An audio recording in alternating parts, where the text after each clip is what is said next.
Você sempre viu Kakashi como um gênio, um ninja copiador que lê aquele livro de conteúdo duvidoso. Mas a verdade é uma só. Kakashi Hatake foi o pior sensei que o time 7 poderia ter. E sim, ele foi o pior sensei daqueles que tinham disponíveis na época. Ele não liderou uma equipe, ele foi babá de 3 órfãos problemáticos e falhou miseravelmente em sua missão mais importante. Ele não ensinou, ele negligenciou. E essa negligência, nascida de um trauma profundo, é a raiz da tragédia que quase destruiu Konoha.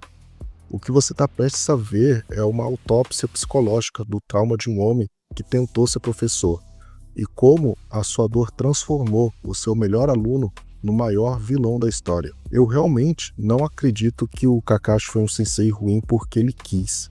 Ele é um sensei ruim porque ele é um homem totalmente quebrado por dentro. Aos 13 anos, ele viu seu melhor amigo, Obito, morrer e teve que matar a sua outra amiga, Rin, com as próprias mãos. Ele carregou o peso de 2 mortes e o fracasso da promessa que fez ao seu mentor, Minato. Sem contar também que ele teve que lidar com o peso de ter um pai que simplesmente tirou a sua própria vida devido ao fracasso numa missão. E para mim, o maior erro do Kakashi começa no seu critério de aprovação. E ele diz que se abandonar um amigo, você é pior do que lixo e simplesmente está reprovado. O próprio Iruka Sensei, no clássico, ele comenta quando ele sabe que Naruto foi parar no time do Kakashi, que ninguém nunca foi aprovado com aquele examinador, o Kakashi. Mas esse critério, na verdade, era apenas uma tentativa desesperada de não repetir o passado. E honestamente, eu vou provar para você que isso é um critério muito fraco. Pensa nos 11 de Konoha, quer dizer, nos 9, Vamos excluir Naruto, Sakura e Sasuke. Pensa no Neji, no Rock Lee e na Tenten. Eles eram de longe o trio mais capacitado de Konoha. E com certeza, se eles tivessem o Kakashi como examinador, eles teriam reprovado, porque o Rock Lee e o Neji, sinceramente, eles não iriam querer dividir a comida, vamos colocar assim, com o outro por puro orgulho. Kiba, Shino e Hinata são 3 verdadeiros prodígios em rastreamento. E com certeza, sim, reprovariam com o Kakashi também. O Ino e o Shikashou, o trio ali do Shikamaru e do Choji da Ino, talvez seriam os únicos que realmente teriam uma chance de passar, se o Kakashi fosse examinador deles, usando apenas esse critério. Eu trouxe isso para o vídeo por um único motivo. Olha quantos talentos seriam desperdiçados se Kakashi fosse o examinador por causa desse critério pessoal inflexível que era, de novo, um trauma ainda não superado. O primeiro sinal de falha é a negligência. A gente precisa ser brutalmente honesto aqui, pessoal. O Kakashi ele negligenciou o Naruto e a Sakura. O Naruto, o garoto com a raposa de 9 caudas selada, o órfão rejeitado pela vila, o garoto que precisava de atenção e validação mais do que qualquer um. O que o Kakashi fez? Ele deu um treinamento mega básico, o deixou a mercê daquele idiota do Ebisu, e por um misto de sorte misturado com teimosia do Naruto, ele conseguiu encontrar o Jiraiya, que esse sim ensinou toda a base que o Naruto precisava e conseguiu enxergar coisas que o Kakashi não conseguiu, como por exemplo, problemas no selo que segurava a Kurama, o Jiraiya ele conseguiu consertar esse selo que melhorou significativamente o controle de chakra que o Naruto tinha. A gente precisa falar da Sakura também, a garota com o maior intelecto da equipe. Ela conseguiu passar no exame Chunin praticamente sem trapacear. Ela tinha o melhor controle de chakra da equipe e acredito que ela tinha até o melhor controle de chakra dos 11, talvez até rivalizando ali com a Hinata e com o Neji. E o que o Kakashi fez? Nada. Ele só deixou ela para trás, não deu nenhum treinamento específico, sem um foco. Ela só se desenvolveu depois, quando encontrou a Tsunade, a única que conseguiu ver um potencial nela. A Sakura, ela era o elo fraco da equipe, e não era por falta de talento, mas era por falta de investimento. O Kakashi tratou ela como uma coadjuvante na história de 2 garotos que estavam ali rivalizando entre si. E ainda por cima, permitiu que ela participasse como uma sombra do exame Chunin, exame extremamente perigoso. Todos nós sabemos que ela não estava preparada para aquilo. Ele não soube trabalhar o intelecto dela, ele não soube trabalhar o talento natural que ela tinha com o controle de chakra, que, na verdade, assim, pela explicação que a gente vê do Jiraiya, de como escapar de um genjutsu, a Sakura ela poderia ter se tornado numa counter perfeita contra o genjutsu. porque para você fugir de um genjutsu você precisa ter esse controle de chakra excepcional, né, para desligar o seu fluxo e ligar novamente. E ele nem sequer também notou a super força que geneticamente ela já possuía, né? Isso foi ser explorado depois com a Tsunade. E assim, vamos falar do foco obsessivo dele com o Sasuke. Eu entendo, tá? Assim, o Sasuke é um gênio, um prodígio, um garoto que carregava uma maldição de ódio. E eu também, assim, entendo que talvez o Kakashi tenha se agarrado ao Sasuke como uma segunda chance de salvar o seu amigo Obito. Ele ensinou o Chidori pro Sasuke, uma técnica que exige o Sharingan e que é letal. Ele treinou individualmente pro exame Chunin, enquanto Naruto e a Sakura ficaram para trás. O Kakashi não estava treinando o Sasuke, né? Hoje, vendo a obra como um todo, ele só estava projetando o trauma dele no Sasuke. E o resultado dessa falha foi o que a gente viu, né? O Sasuke, que era o garoto que ele tentou salvar, se tornou o maior vilão da obra, né? Um dos maiores vilões da obra. Eu não vou dizer que é o maior, porque competir com Orochimaru, com o Madara também é sacanagem, mas assim, se tornou um dos maiores para aquela época específica, né? E o Naruto, né, o garoto que ele negligenciou, ele teve que ser salvo pelo Jiraiya. Agora faça um exercício mental assim, ó. Imagina o Naruto tendo um apoio emocional que o Gai Sensei deu pro Rock Lee. Imagina a Sakura tendo o incentivo que o Azuma deu ao Shikamaru. Imagina que o Sasuke recebesse os valores e a visão que o Iruka passou pro Naruto. Eu tô falando isso para mostrar que o Kakashi ele falhou em todos os níveis. Ele falhou como mentor, ele falhou como terapeuta, ele falhou como líder. E temos que falar aqui também sobre a filosofia de ensino dele, né? O Kakashi ensinou a regra número 1, que é nunca abandonar um amigo. Mas, seja honesto, você acha que ele ensinou a regra número 2, que é como lidar com a perda? Para mim, não, ele não ensinou.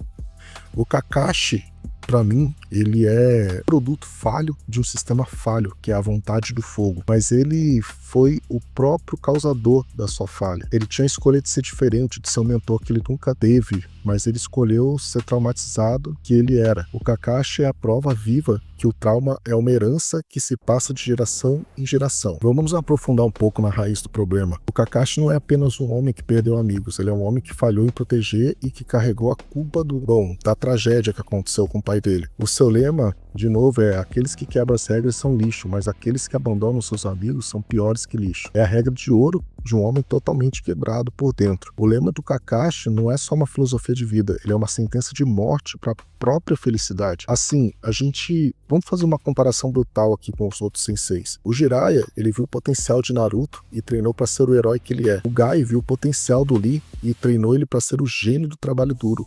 O Azuma viu o potencial do Shikamaru e treinou para ser o estrategista formidável que ele se transformou. O Kakashi viu o potencial do time 7, mas ele não viu a necessidade. Ele os tratou como adultos que deveriam se virar quando eles eram apenas crianças traumatizadas. E o Kakashi, ele foi sim um professor ausente, tá? Ele ensina que a presença é mais importante que a perfeição. Essa é a realidade, essa é a lição que a gente pode tirar do Kakashi, perdão. A gente precisa falar também do impacto da falha, tá? A falha do Kakashi não é apenas pessoal, ela é política.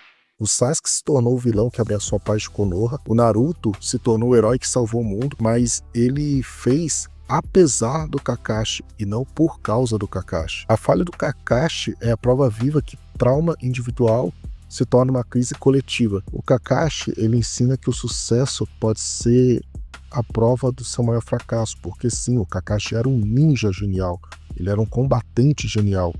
Ele era um agente da Anbu genial, porém como sensei realmente ficou muito aquém daquilo que se exige de um sensei. E sobre a cura, né, o Kakashi ele começa assim a se curar, né, quando ele aceita sua falha, quando ele se afasta do papel de sensei e começa a viver, quando ele para de ficar olhando pro Obito, né, ou o Minato, ou pro pai dele. A cura de Kakashi é a prova viva que a aceitação é o primeiro passo para a liberdade. Vamos analisar aqui a dinâmica dos times 7, tá? E vamos ver um reflexo distorcido, tá? Que o Kakashi teve, porque na minha opinião o Kakashi ele falhou porque ele tentou replicar o time do Minato no time 7. Então vamos lá. No time do Minato a gente tinha o sensei que era o Minato, né? Que era o gênio, o líder, o modelo de sucesso, né? O raio amarelo de Konoha. A gente tinha o Kakashi, que era o prodígio, né? Que seria o gênio técnico, mas emocionalmente fechado. O Obito, que era o garoto que buscava validação e era o elo fraco. E tinha a Rin, né? Que era a ponte emocional entre eles. No time 7, que nós tínhamos? O Kakashi, que virou sensei, né? Só que, ao contrário do Minato, ele era assim, ele tinha essa alcunha de gênio, sim, mas eu vejo que os traços mais fortes dele eram o quê? Trauma, ausência, né? Que era o que mais pegava nele. Tinha o Sasuke, que ele era o gênio técnico, assim como o Kakashi foi pro time Minato. O Naruto foi o Obito, né, pro time Minato, que era o que buscava a validação, e no início era o elo fraco, tá? Depois, na época pré-Jirai, ele era o elo fraco, sim. E a Sakura, que assim, a gente pode falar que era uma ponte emocional por ela ser mais equilibrada, ser mais lúcida dos três, mas assim, era muito avoada também, mas vai esperar o que de uma criança, né, na época que só pensava em namorar, né, no caso ela só pensava no Sasuke, mas assim, emocionalmente ela era mais equilibrada, assim, dos três, tá, e tentava sim manter o time coeso. E o que acontece aqui, analisando bem a história do Jirai, eu percebo que ele não conseguiu ver, ele estava recriando o próprio trauma dele. Ele estava colocando seus alunos nos mesmos papéis que levaram à tragédia. Sobre a incapacidade dele ser um modelo emocional, eu acho que foi o que mais pesou quando você se propõe a ser sensei, a ser um tutor de alguém. Você precisa sim ser um modelo emocional. E o Kakashi, assim, ele ensinou técnica, ele ensinou emoção, mas assim, ele não conseguiu ensinar o Naruto a lidar com rejeição, por exemplo, de forma saudável. Ele não conseguiu ensinar Sakura a lidar com inveja de forma construtiva. Ele não conseguiu ensinar o Sasuke a lidar com ódio de forma de não destruir o mundo, né? Que foi o que ele tentou fazer. O Kakashi, assim, ele era um gênio técnico, mas, assim, me desculpa aí os fãs do Kakashi, pra mim ele era um analfabeto emocional. Ele ensina a habilidade sem inteligência emocional. Isso virou uma bomba relógio, chamada Sasuke. Vamos falar sobre um momento crucial aqui também, o momento que Sasuke deixa a vila.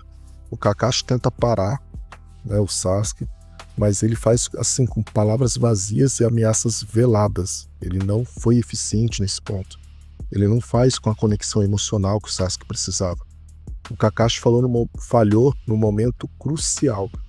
Ele te ensina que presença é mais importante que a perfeição, tá? Essa é a lição que a gente pode tirar do Kakashi. A presença ela é mais importante do que a perfeição em alguns casos. Vamos fechar com uma verdade cômoda aqui, tá? O Kakashi, ele só se torna um bom sensei pro Naruto e pra Sakura quando ele para de ser sensei e se torna um amigo e um aliado. Ele só se torna um bom Hokage quando ele aceita o seu passado e se afasta do trauma. O Kakashi ele é a prova viva que cura é um processo e não um evento. Vamos fechar o ciclo aqui com a conexão final. A falha do Kakashi como sensei não foi um evento isolado, tá? Foi uma sintonia, né? Foi um sintoma, na real, de uma doença que assola Konoha, a hipocrisia da vontade do fogo. Aquela vontade do fogo que prega a união, o amor, mas cria crianças órfãs e marginalizadas, cria pessoas como, por exemplo, Naruto, Sasuke, o Gaara, o Nagato, o Obito, Itachi, por exemplo. E o Kakashi, com seu trauma, é o produto perfeito desse sistema. Ele é o gênio que o sistema quebrou e que, por ser quebrado, ele acabou quebrando seus alunos também. E a lição final do Kakashi, que é a mais brutal de todas, é o seguinte: você não pode salvar os outros se você não salvar primeiro a si mesmo. Mas agora vem o grande plot twist aqui desse vídeo. A história do Kakashi é uma história de sucesso. Exatamente. A história do Kakashi é uma história de um grande sucesso. Eu mantenho tudo que eu falei no vídeo até agora. O Kakashi ele falhou miseravelmente com o time 7 na época do clássico. Mas o Kakashi também soube recuar, ele soube treinar, ele soube melhorar. E a prova disso é que a jornada conseguiu transformar a sua metodologia de ensino. No Naruto Shippuden, por exemplo, ele foi crucial para ensinar o Naruto a utilizar melhor o Jutsu Clone das Sombras. Ele foi crucial para o Naruto entender como funcionam os elementos também. Ele foi crucial para o Naruto conseguir aprimorar o Rasengan. Ele foi crucial como um apoio moral e tático para proteger o Naruto da Akatsuki. Ele conseguiu manter a Sakura no seu equilíbrio emocional. Ele conseguiu ser o apoio emocional do time 7 quando tudo podia ruir. E com a ausência do Sasuke, com a entrada do Sai, ele assumiu o papel de estabilizador moral, um gestor de conflitos e um líder que sustenta. Quarta Guerra Ninja, ele fez o que para mim foi o maior feito de um sensei, de um professor, de um instrutor. Ele entrega o protagonismo final aos alunos. Ele assume que agora seus alunos vão decidir sozinhos e cabe a ele apenas seguir o plano. O Kakashi ele não tenta roubar o clímax, Ele não tenta ser o salvador, ele não tenta corrigir Naruto e Sasuke, não tenta deixar Sakura à mercê de qualquer coisa. O Kakashi, ele foi o pior sensei que o time 7 poderia ter na época, sim, mas também foi o que mais evoluiu como sensei, né? De todos os senseis ali, ele foi o que mais evoluiu como sensei. Ele soube melhorar, ele soube refinar seu estilo de ensino, e no final ele fez isso tão bem, ele evoluiu tanto, que ele virou simplesmente o sensei da Vila da Folha, ele virou o Hokage. Se você gostou desse vídeo, deixa o like, se inscreve, mas eu quero te convidar aqui a ver uma análise completa da ideologia que criou o trauma do Kakashi, né, e a maioria dos vilões de Konoha, a hipocrisia da vontade do fogo. Clica no vídeo que está aparecendo na tela agora, que ela é a continuação natural dessa conversa que a gente teve aqui. Beleza? A gente se vê lá. E lembra, o trauma não te define, mas a sua negligência pode destruir o mundo. Um grande abraço. Os